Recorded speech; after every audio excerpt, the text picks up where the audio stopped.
கல்பனா ராகவேந்திரா அப்படின்னா நம்ம எல்லாருக்குமே தெரியும். ஆ அ சொல்லணும்னா, நம்ம நெறைய பாடல்கள் அவங்களது கேட்டிருப்போம். பட் அவங்க தான் அப்படின்றது நம்மளுக்கு நெறைய விஷயங்கள்ல தெரியாது.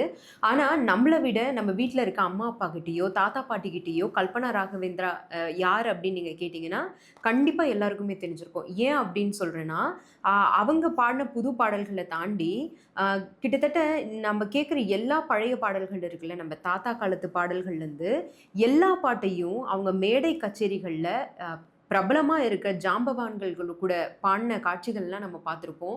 அ சொல்லணும்னா எல்லார் வீட்லயும் வந்து தினம் தினம் வந்து கல்பனா பாடுற அந்த பழைய பாடல்கள் நம்ம கேட்டுட்டு தான் இருக்கணும்.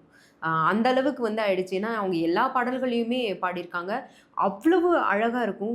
குறிப்பா சொல்லணும்னா, அந்த பாடல நம்ப அப்போ அந்த காலத்துல வந்து நம்ம கேட்டதுக்கு இணங்க, இந்த காலத்துல ஒரு பாடகி பாடுறாங்கன்னா, அது வந்து கண்டிப்பா கல்பனா ராகவேந்தர் அப்படின்றது தான் நம்ம சொல்லணும்.